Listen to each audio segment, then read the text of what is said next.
Hey, it's Craig.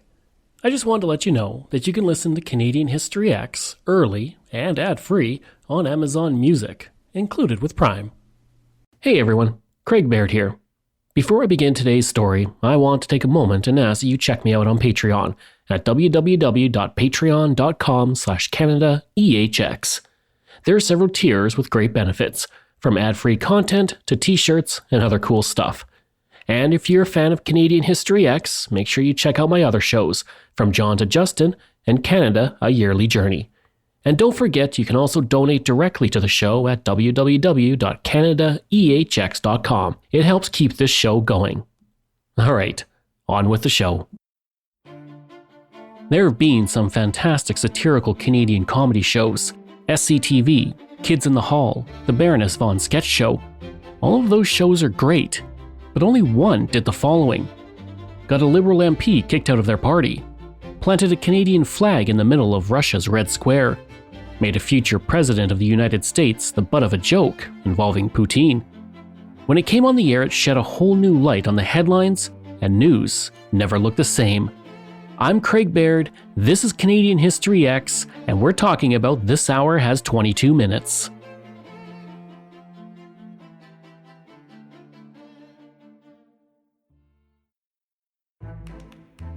Launched in 1993, the weekly TV comedy focused on Canadian politics and events through a mock news program with sketches, parody commercials, and hilarious interviews with public figures.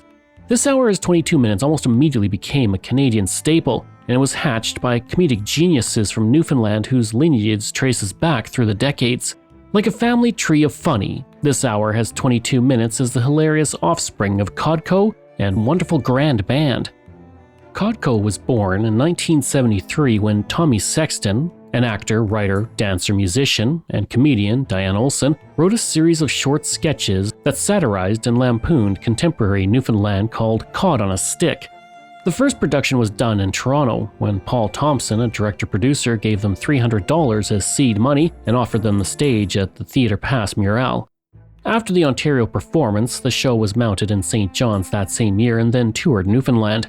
The group name Codco came from an abbreviation of Cod Company and was composed of Newfoundlanders who had developed material based on their experiences at home while being away.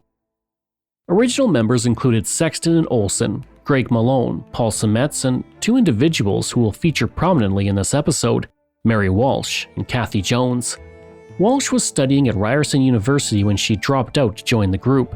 Jones was touring with the Newfoundland Traveling Theatre Company and while in Toronto looked for more work and saw an opportunity and joined them as well.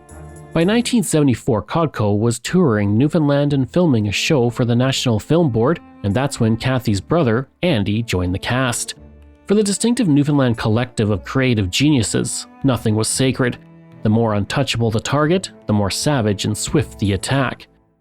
After 1976, members weren't working together as much. Instead, they supported each other's individual projects. By now, Olsen had left the group, and a couple of new faces had joined the collective, including Greg Toomey.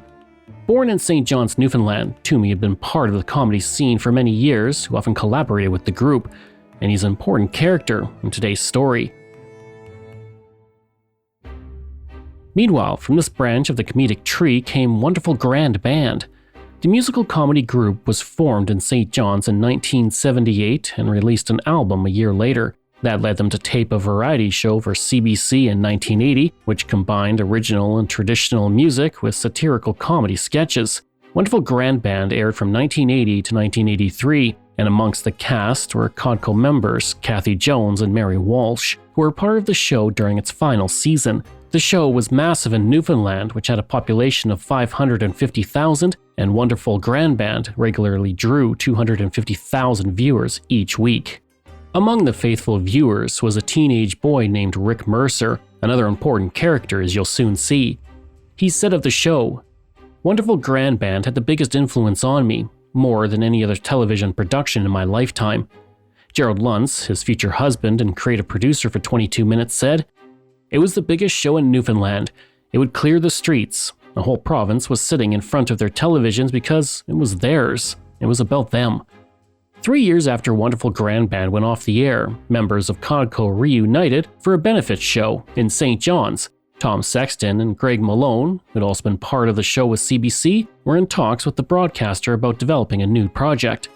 With the success of the reunion show, CBC asked them to make a Codco TV series. Codco began production in 1986 and debuted on the CBC in 1988, and many compared it to The Kids in the Hall due to its absurdist satirical humor, openly gay cast members, and their use of drag. The show was a hit, but not just with viewers. It won the Gemini Award, essentially a Canadian Emmy, for Best Comedy Series in 1989 and 1992, and Best Variety Series in 1990. It also earned a nomination for Best Writing in a Comedy in 1989, but lost to The Kids in the Hall. It eventually won in 1992 and 1993.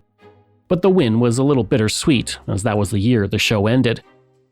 Throughout the show's 5 seasons and 63 episodes, Greg Toomey appeared as a regular guest performer, and he would become part of the next big thing for CBC. CBC was looking to work with Codco once again, and as it turned out, Mary Walsh had an idea. Mary Walsh had decades of comedic performances under her belt. She was a critically acclaimed entertainer and had a vision for a new project, a satirical news show. Walsh took the idea to Michael Donovan, the co-founder of Salter Street Films, who loved it, and he took it to Jack Kellum, the producer of Wonderful Grand Band, and Codco, who loved it as well. Donovan then went to Andy Jones, Kathy's brother and former Codco member, to see if he wanted to be part of the new show. Worn out, he turned them down. In 1996, when interviewed by Maclean's, he said, "I was into my personal freedom at the time. Do I regret it? Sometimes." They turned to his sister, Kathy Jones. She had worked with Mary Walsh for 2 decades, but was shocked to be included because she had no interest in politics and wondered what she would bring to the show. She found the news upsetting and didn't like to watch it. Plus, she preferred creating light-hearted, fun sketches. But despite her worries, she signed on. Meanwhile, Rick Mercer, that young fan inspired by Wonderful Grand Band, was making a name for himself. He landed in Kathy and Mary's radar when he attended one of Mary's shows at the St. John's Community Center a few years earlier. He put a cigarette down a pipe in one of the bleachers and, quote, "That is how I met Mary. She tore my head off for almost burning the building down." Kathy had worked with Mercer in 1988 when she hired him to be a technician on her one-woman show, Wedding in Texas, and that's where he met Gerald Luntz, who was the show's producer and stage manager. In 1990, Mercer created a one-man stage show titled "Show Me the Button, I'll Push It, or Charles Lynch Must Die," and he gained attention when he performed it at the National Arts Centre in Ottawa. By this point, Mercer and Luntz were a couple, and Luntz directed the show. In 1992, Mercer created his second stage show, I've Killed Before, I'll Kill Again, and that same year he acted in Secret Nation alongside Kathy Jones and Mary Walsh. After circling each other's orbits for years, Kathy and Mary approached Rick about joining them on their newest adventure. He was surprised and nervous about working with 2 individuals he considered comedic icons. He said, "I was terrified because I just did not believe that I had the talent to be in a room with Kathy and Mary." Mary then turned to the very funny Greg Toomey, who they knew very well.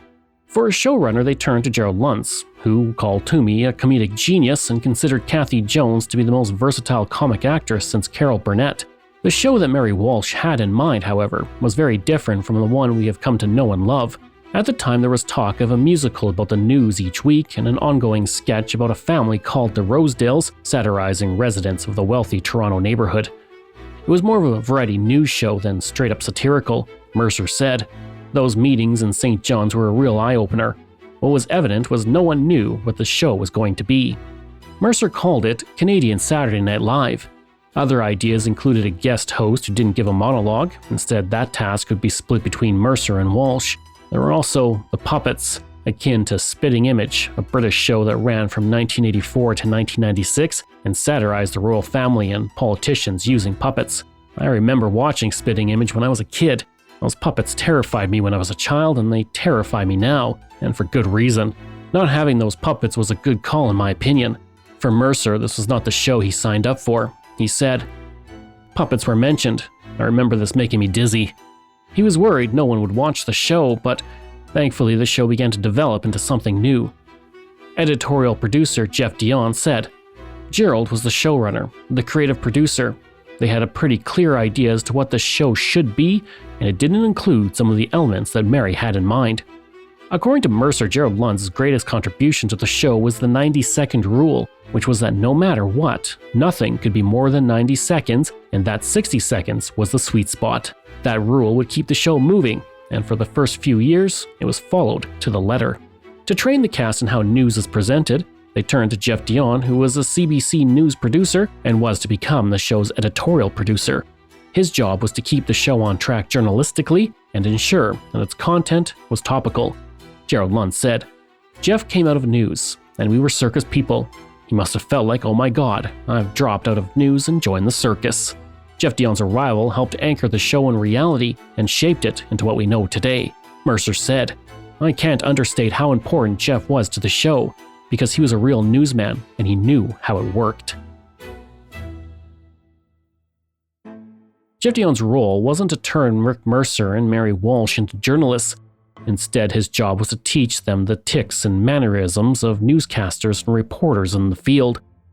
It was also decided early on that the show would be filmed in Halifax, not Toronto. It seemed like all the pieces were coming together, but the show still didn't have a name. That came from Michael Donovan, who was inspired by an iconic Canadian television show. This Hour Has 7 Days was a news magazine show that ran on CBC from 1964 to 1966, offering in-depth analysis and social and political stories from the previous week. Despite huge ratings, it was cancelled suddenly in 1966, allegedly on orders from the Prime Minister's office, which led to huge protests on Parliament Hill. Mercer said, "God, how I wanted to be on a show that the Prime Minister's office would want cancelled. I wanted to be on a show that would make politicians in Ottawa kick their TVs in." From that iconic show came the title, This Hour Has 22 Minutes, which referenced the fact that on a half hour of terrestrial television, 8 minutes of commercials left only 22 minutes of content. Mercer felt that the title was smart, and with the cast assembled, the show was beginning to take its final shape. All that was left was to figure out characters and signature sketches. After all, this show wasn't straight satire, and for that, they turned to the comedic legend, Kathy Jones. She'd been reluctant to join a news show, but when it came to comedy, she knew how to create something funny. Mercer said of sassy reporter Babe Bennett, one of Kathy's most famous characters, it was a character filled with joy and featured no malice, a sunny respite in a sea of anger. Kathy's characters were always happy, every one of them always laughed. Kathy Jones and Mary Walsh also created the two elderly women who talked about the daily events. Greg Toomey created foreign correspondent Tim McMillan, my favorite character from the show. He always got on the wrong plane in the airport and was never where he should be when anchors went live to him for an update on a news story. One of the funniest examples of this was when he was supposed to be covering the O.J. Simpson trial in Los Angeles, but wound up in Grand Prairie, Alberta. And then there were the famous Rick Mercer rants, which were very affordable to shoot and easy for CBC to agree to. And then there was Marg Delahunty, by far the most famous character on the show. Created by Mary Walsh, Marg was known for wearing a warrior outfit like Xena, warrior princess, as she cornered politicians to give them advice, which was usually in the form of an insult. Mary Walsh insisted on doing her own makeup, always using cheap drugstore products. And Marg Delahunty became a cultural icon. And aside from these segments and characters, cast members also had to come up with names for when they would be anchors on the show. Rick Mercer became J.B. Dixon, which was loosely based on J.B. Roberts, a Canadian-American television journalist currently working for Fox News Channel as the co-anchor of America Reports. Greg Toomey became Frank McMillan, the brother of the often lost foreign correspondent Tim McMillan. Mary Walsh became Molly McGuire, a reference to an Irish 19th century secret society by the same name. Kathy Jones chose the name Sidney Dubuzanchuk, which was based on the name of CBC midday anchor Tina Subartniak, which she felt had a musical sound to it. To direct this hilarious cast of characters, they tapped Harvey Sawyer Foner, who had 2 years of experience directing the youth consumer show Street Sense, and at the beginning both shows actually shared a studio. He had the difficult task of tying the news, sketches, rants, and more together into a cohesive show. With all these creative pieces in place, CBC hoped they had a hit on their hands, but they still played it safe and ordered 6 episodes to start with a budget of $100,000 per episode. Gerald Lund said that they were so poorly funded, they had only 3 wigs when the show started. And that wasn't the only thing causing tension. Originally, Mary Walsh was credited as the head writer, but cast members questioned this decision. They were all responsible for writing their own material, and they were the only writers on the show at the time. Eventually, Walsh lost the title, but retained the creator credit. Then, as the first taping got closer, Mary's back threw a wrench into the proceedings. Throughout most of her adult life, Mary Walsh dealt with back problems. Unable to cope with the discomfort any longer, a few weeks before the show's launch, she went in for back surgery. The cast and crew would walk down to the nearby Cambridge Suites where she was bedridden to hold meetings. Needing to have Mary in the first episode, a plan was hatched to film her as Marg Delahunty, who was so overcome with emotion at the state of the world that she was confined to her bed. George Anthony, the creative head of CBC Television Arts, Music, Science and Variety, said, "It was just amazing to see it happen that way. It just established Marg Delahunty as one of the best characters on the show." And that first episode set the precedent and format for all of the future episodes. First, cast members would deliver jokes at the news desk in front of a live audience. Then they threw to a pre-filmed segment shown on monitors as the audience reactions were recorded. A few sketches were filmed in studio in front of the audience, and all of those elements were assembled for broadcast. When the cast sat down to watch the first episode, Rick Mercer was blown away and called it the greatest moment of his life. The show aired on October 8, 1993, bringing in 468,000 viewers, a respectable debut of a Canadian show. A young man making his way in the entertainment industry was one of those viewers. Mark Critch had been staying in Mercer's spare room while acting in a comedy group. He said, "I stood up in a pub watching the debut of 22 Minutes, trying to shush the crowd around me. There was Rick on national television doing sketch comedy. I couldn't believe it. He had made it." As it turned out, Critch would have his own long history with the show, but we'll get to that later.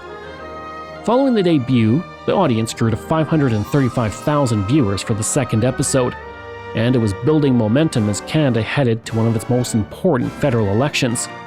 For the previous 9 years, the country had been governed by progressive conservative Prime Minister Brian Mulroney, and by the early 1990s, his party was unpopular with many Canadians because of the failures of Meech Lake and Charlottetown Accords and the introduction of the Goods and Services Tax, or GST. Kim Campbell succeeded him as leader and became the first and so far only female Prime Minister in mid-1993.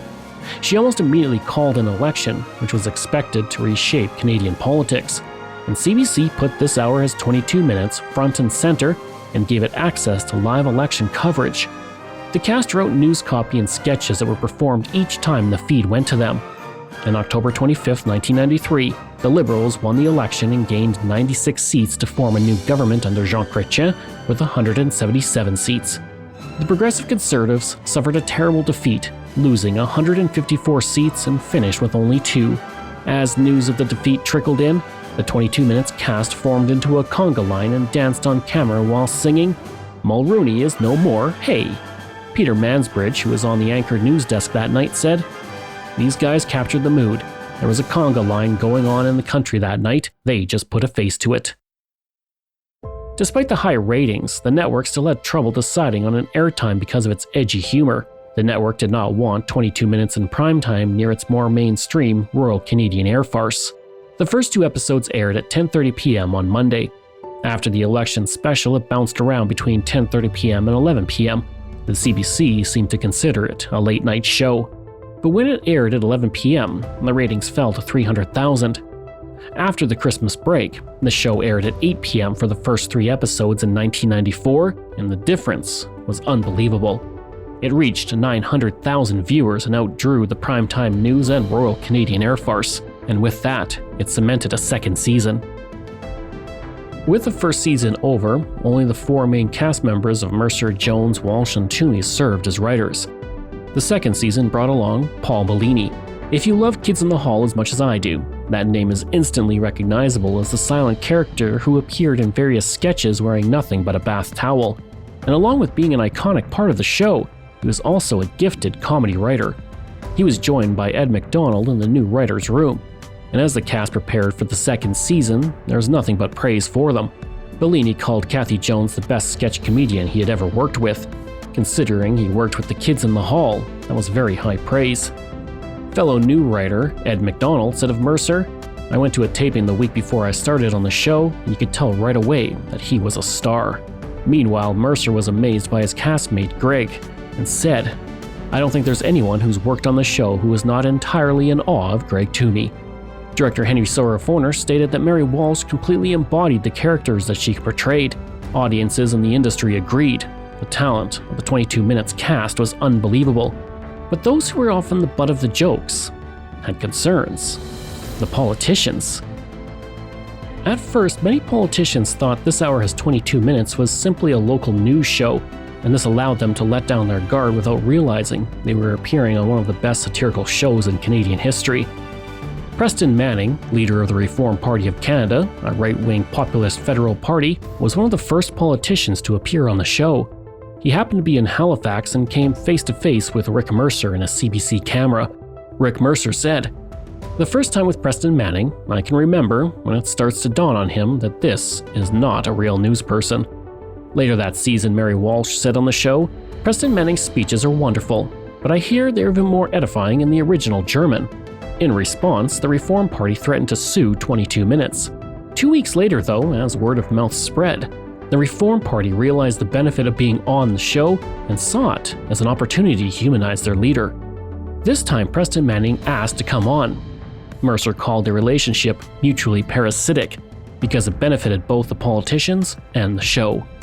Eventually, being on 22 Minutes became a rite of passage for provincial or federal politicians in Canada, and it didn't take long for Prime Minister Jean Chrétien to make an appearance, and for that he would go up against one of his most challenged adversaries, Marg Delahunty.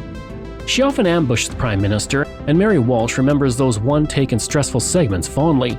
She said, "I was always walking away thinking of some of the ways the interaction could have gone better, funnier, but of course you couldn't get a do-over. I especially enjoyed doing the setups with former Prime Minister Jean Chrétien in his office. It was just so naturally funny." This Hour Is 22 Minutes was a bona fide hit. After its first full season in 1994, the show picked up 3 Gemini Awards, winning Best Comedy Program or Series, Best Performance in a Comedy Program for the cast, and Best Writing in a Comedy. New segments were added, and Greg Toomey created a bit where whatever celebrity he was talking to attempted to get him into a headlock. Sometimes that took as little as 15 seconds. One of the most famous instances was when former American Secretary of State Colin Powell put him in a headlock. Then there was Marg Delahunty sleepover, where politicians got in bed for discussions. And this resulted in some very interesting situations.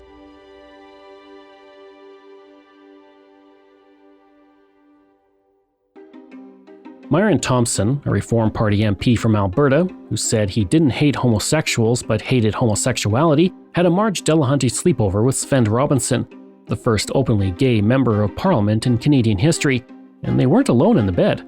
There was Elsie Wayne, a progressive conservative from New Brunswick who opposed same-sex marriage and Viagra for war veterans, and NDP leader Alexa McDonough.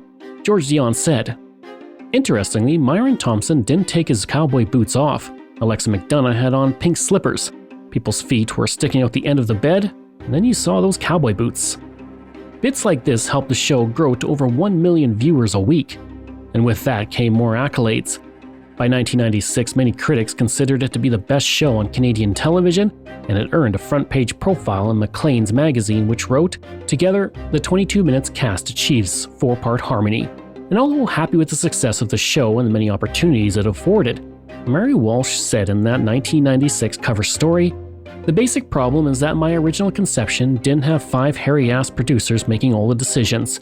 I'm happy with the show, but it is a boys' club." Regardless, the show was a Gemini darling and had a tough time losing the Best Comedy category.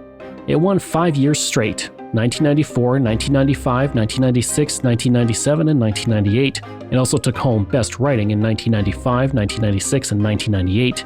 And around this time, Greg Toomey said, "These are the sweet times, even though you know that someday it has to go poof." And those accolades didn't come easily. Working on the show was a grueling process, and it was common for new writers to leave after a week or 2. It was non-stop. Gerald Luntz said the show was fast, 6 days a week, with 1 day to do your laundry. But with that came comedic gold, like the segment Talking with Americans. The idea for the segment came when they had time to kill while Mercer was in Washington, D.C. with George Dion and cameraman Peter Sutherland. Before Jimmy Kimmel did this on Hollywood Boulevard, Mercer came up with the idea of filming himself talking to Americans but using false facts. The goal was to satirize America's poor understanding of Canada. In his first segment, Mercer asked a Capitol Hill staffer and asked him about a fictional presidential summit between Bill Clinton and Ralph Benmergui, who was the host of Nightlines on CBC. Mercer also convinced the staffer that Canadians were not familiar with the concept of alphabetical order. The segment debuted in 1998 and became incredibly popular among Canadians and one of the most famous segments of the show. Over time, more segments were filmed, and they included some very prominent Americans who were put on the spot by Mercer. Governor of Iowa, Tom Vilsack, was fooled into believing that Canada was finally adopting a 24-hour day and legalizing VCRs. David Hasselhoff and Jerry Springer believed that Jean Chrétien was a small-town mayor in Canada. Governor of Arkansas, Mike Huckabee, congratulated Canada for building a dome over its national igloo to save it from global warming. Vice President Al Gore didn't correct Mercer when he said Canada was moving its capital from Kingston to Toronto. But the most famous segment aired in 2000 when Mercer asked then presidential candidate George W. Bush for his reaction to an endorsement from Canadian Prime Minister Jean Poutine, which Bush did not correct. This quickly became nationwide news in Canada and the United States. Mercer said, "I was suddenly an American news story, and I realized how much bigger the United States is than Canada." Years later, President George W. Bush was on a state visit to Canada and said, "Mr. Prime Minister, I have one regret about my visit. I was really hoping to meet Jean Poutine." The comment was met with a thunderous response. Talking to Americans became so popular that on April 1st, 2001, it became a special. It used previously broadcast and new exclusive material and became the most viewed special on Canadian TV that year. It drew in 2.7 million viewers and remains the most viewed comedy special in CBC's history, and it received 2 Gemini nominations, which Mercer declined following the September 11th attacks. Meanwhile, the show that birthed Talking to Americans was beginning to struggle. The same year Talking to Americans hit the airwaves, showrunner Gerald Luntz left the show to begin work on Made in Canada, a new series he co-created with Mercer. Set to debut in the autumn of 1998, it was a dark satire about the Canadian television industry featuring Rick Mercer as Richard Strong. When it aired, it became critically acclaimed and remained on the air for 5 years. With the original showrunner gone, this hour's 22 minutes was without a leader, and it looked to someone from its past, Paul Bellini. Bellini had served as a writer on the show from 1994 to 1997 before he left to write a novel with Kids in the Hall cast member Scott Thompson, based on the Buddy Cole character. Buddy Babylon, the autobiography of Buddy Cole, was released in 1998. That year, Bellini was asked to return to 22 Minutes as showrunner because he was talented as a writer and everyone really liked him. But Bellini's sweet nature would nearly be the show's undoing. By now, he had to deal with the cast that could at times be difficult. Rick Mercer said, "Paul Bellini is a guy who has show business in his blood. He's great, but I don't think he's the guy for the job." Mercer added that it wasn't Bellini's fault, and Gerald Luntz commented, "He got eaten alive. He's too sweet, he's too nice." On top of this, Bellini had to contend with a strike by 1,800 technicians, which began February 17th and crippled the CBC. The labor dispute occurred in the 13th week of the season and hurt the flow of the show while forcing the national broadcaster to run shortened nightly broadcasts, cancel much of its local programming, and stop production on many shows. 22 Minutes came back in April 1999 with a 2-hour show. Jack Kellum, a senior producer, said, "I think that was probably the closest the show ever came to sinking." The season finally wrapped soon after, and Bellini was not asked to return as showrunner. He was replaced by Mark Farrell, who had been hired earlier as a writer on the show. Adding salt to the wounds, for the first time in its history, the show was not nominated for Best Comedy Program or Series at the Gemini. That honor went to another series, Made in Canada. And although disappointing, it wasn't all bad. 22 Minutes still picked up quite a few other awards that night. The show's New Year's Eve special won Best Music Variety Program or Series, Best Direction in a Variety of Performing Arts Program or Series, Best Writing in a Comedy, and won for Best Performance in a Comedy Series. As the 1990s came to an end, the show hit a new high, thanks to a petition, but it also dealt with the departure of a key cast member. The fate of 22 Minutes seemed to be intertwined with politics. In the winter of 2000, Canada went through another federal election as Prime Minister Jean Critch hoped for a third majority government. The new Canadian Alliance was looking to make gains after electing a new leader, Stockwell Day. To appeal to Canadians, Day put forward a proposal during the campaign to hold a binding referendum on issues that had 3% of support. At the time, Canada had a population of 31 million people, which meant a petition needed about 900,000 signatures. Rick Mercer said he saw an opportunity. He said, "We all saw this as a backdoor way to get abortion, capital punishment, gay rights, those types of hot-button issues on the ballot." He put forward the idea to have 22-minute viewers sign a petition that would have Stockwell Day change his name to Doris Day, the same name as the famous American actress and singer. The segment featured Mercer, standing next to a television speaking directly to viewers about the proposed policy. Producers of 22 Minutes didn't want to air it, worrying that it was not funny. Mercer agreed there wasn't many jokes in it, but he stuck to his guns and it aired. CBC producers made bets on how many signatures the petition would receive and expected 15,000 at most. And the producers are very wrong in their estimate. Within 48 hours, the petition had hundreds of thousands of signatures. At one point, 42 people a second were signing the petition. And by the time it was done, over 1 million people had signed the petition to change Stockwell Day's name to Doris Day. Due to the news coverage, gains made by the Canadian Alliance in places like Ontario suddenly evaporated, and the policy idea was taken off the table. Mercer said, "We were there to make fun of the news, but suddenly, we were making the news." On November 27, 2000, Critch won a majority government with 172 seats, while Stockwell Day and the Canadian Alliance had to settle with 66 seats. And if you're wondering, the Doris Day petition is often cited by many as the funniest thing 22 Minutes ever did. On the heels of that incredible high, the show was dealt a blow when Rick Mercer announced he would not be back for the show's 9th season in July 2001. Something had to give. At the time, Mercer was filming 22 Minutes from fall to spring and Made in Canada in the summer. He was exhausted and confident the show would be fine without him. He stated, if he thought otherwise, he would have never left. Senior producer Jack Kellum said, "It definitely threw us out of kilter when Rick left." Mercer filmed Made in Canada until 2003, then launched Rick Mercer's Monday Report, later called The Rick Mercer Report, which ran for 15 seasons. Meanwhile, 22 Minutes looked for a replacement and various individuals were interviewed. But in the end, Colin Mochrie was chosen.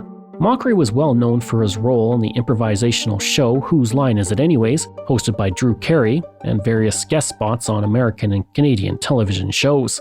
He said, "They asked if I was interested, and I said sure, because at that point I was younger. I was always into things that really scared me." He felt a lot of pressure replacing Mercer as well. And around the same time, Mark Critch became a new writer, and by now all new writers were given a 2-week trial to see if they could cut it. Critch described the experience. The 22-minute offices were not what you would call flashy. The whole place seemed like a camp set up by carnies while the fair was in town for the weekend. For Mochrie, the schedule of doing Whose Line Is It Anyways and other guest spots in Los Angeles while filming 22 Minutes was grueling. He filmed on Whose Line and other shows from Sunday to Tuesday, then spent his time on 22 Minutes from Wednesday to Saturday. At one point in 2002, he was suffering from exhaustion and had to miss a taping of the show. As a fill-in, they turned to a writer and sometimes roving reporter, Mark Critch. He said of the experience, "The audience came in and was informed that I'd be filling in for Colin Mochrie. I heard a sigh of disappointment. The audience may have had that sigh of disappointment, but Critch would soon become a fan favorite on the show." Mercer's departure wouldn't be the last. By 2002, Mary Walsh was spending more time on other shows like Open Book and Hatching, Matching, and Dispatching. To fill in for her for 2 weeks, comedian Gavin Crawford was called in. He was critically acclaimed for his performances on The Gavin Crawford Show. He had been asked to replace Mercer before Mochrie was hired, but declined to focus on his own show, but eventually went on to fill in for Walsh 8 times. Stephen Reynolds was the showrunner by now and was very impressed, calling him a chameleon. Sean Majumder joined the cast in 2003 as a roving reporter named Raj Binder, an awkward, nervous, and sweaty man with a strong Indian accent. The character caused some controversy at the Heritage Classic outdoor hockey game in Edmonton on November 22, 2003, when he got onto the ice during the alumni team photo and was included in the shot. Only the players and staff of the 2 teams were allowed in the photo, and organizers were unhappy he had snuck onto the ice to get into the photo. Eventually, partly due to scheduling, Mockery left the show in 2003, and Mark Critch slid in as his replacement. According to Jeff Dion, he fit like a glove, and Mockery agreed. I like to think I was part of launching his career. And more changes were on the horizon. Mary Walsh left the show in 2004 to pursue a film career and host Mary Walsh Open Book, a celebrity panel show where she discussed books and literature. She said, "After I got to year 9 or 10, I realized I wasn't coming up with new characters. I didn't know how long I could effectively go on doing what I was doing." When she left, Gavin Crawford officially replaced her.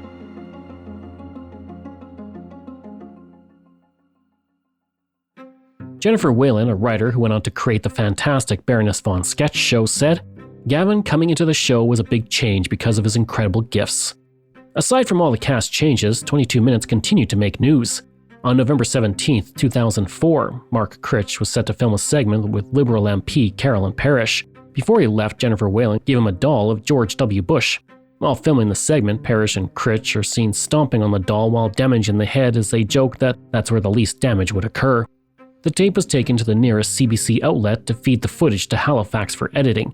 As it was going through the system, journalists saw the footage and snagged it for themselves. Critch said, "CBC News World was going to show the tape before I had even seen it."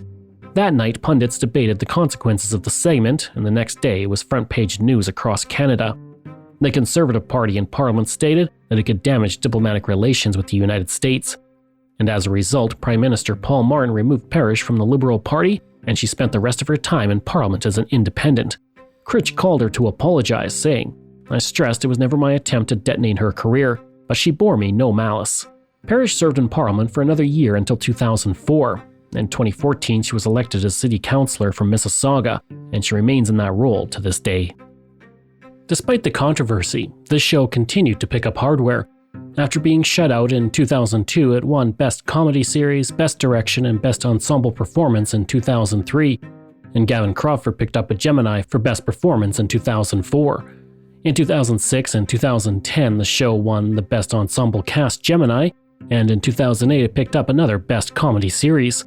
By 2005, Greg Toomey left the show and was replaced by comedian Jerry Hall, cast for a 2-week trial and then became a permanent cast member. In 2007, a young man named Nathan Fielder was hired as a special correspondent on the show. He launched Nathan on Your Side, where he gave terrible business advice to unsuspecting business owners, which became his most popular segment because of the deadpan delivery. But he wasn't a fit for the show and only appeared in 9 episodes. 22 Minutes, though, helped launch his career because he turned Nathan on Your Side into Comedy Central's Nathan for You and has since created The Rehearsal and The Curse. Just a side tangent here, but I cannot express enough how fantastic The Rehearsal and Nathan for You are. If you haven't seen them, do so. By 2008, Kathy Jones was the only original cast member as Gavin Crawford, Mark Critch, and Jerry Hall joined her at the anchor desk. Even 15 years into its run, the show continued to make news. On September 12, 2008, during the federal election campaign, Jerry Hall appeared as her character, Single Female Voter, at a press conference for Prime Minister Stephen Harper. As she sat down, she was told by a Harper staff member that she did not belong there. Hall ignored this and then stood up to ask her question, "What do you have to offer me?" Almost as soon as she got the words out, police descended on her and took her out of the room in handcuffs.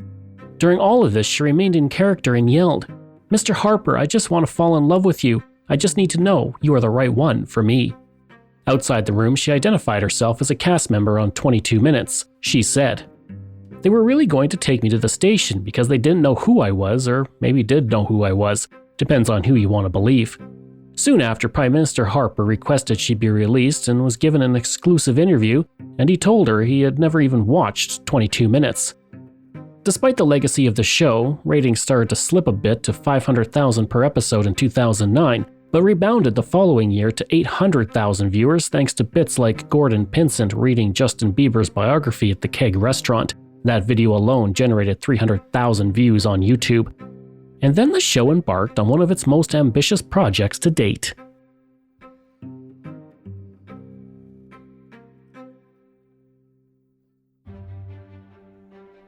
Danny Williams had been the Premier of Newfoundland and Labrador since 2003.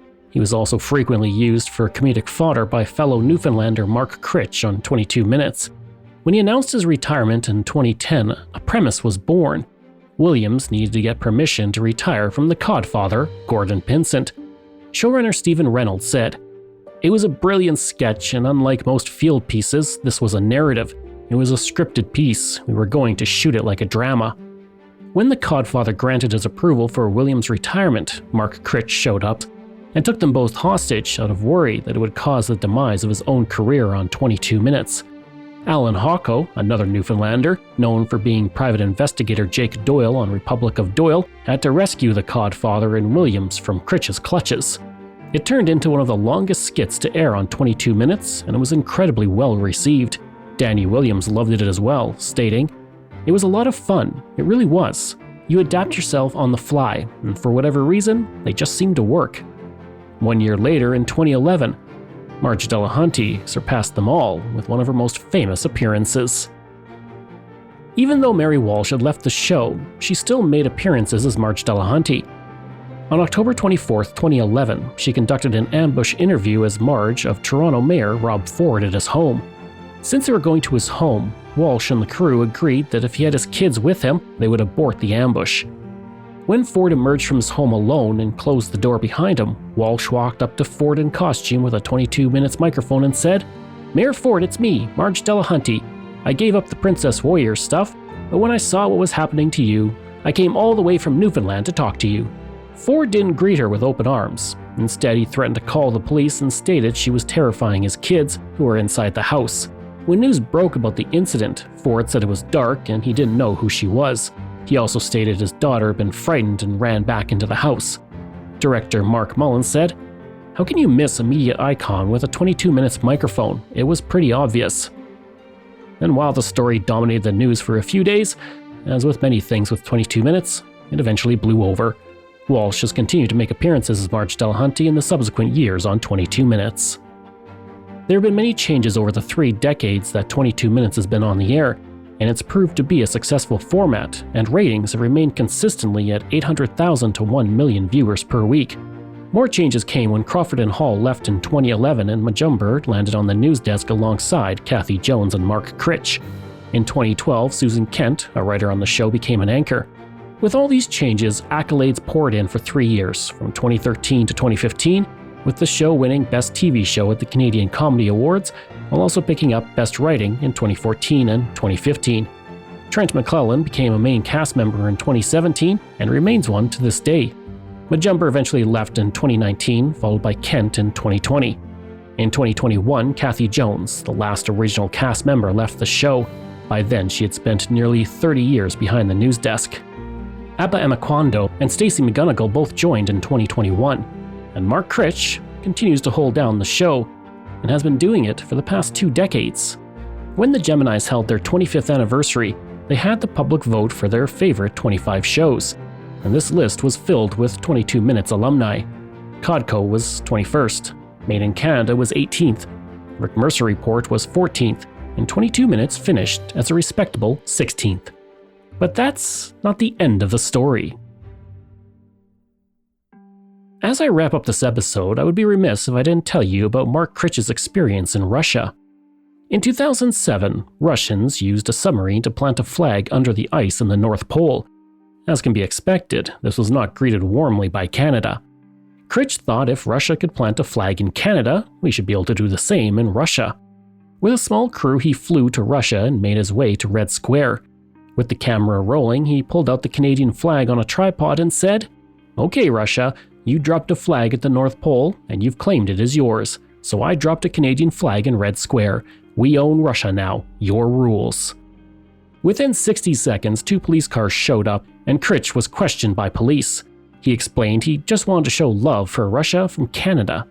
Thankfully, they told him to leave Red Square and never come back. There aren't many Canadian shows that could cause an international incident, but 22 Minutes absolutely can.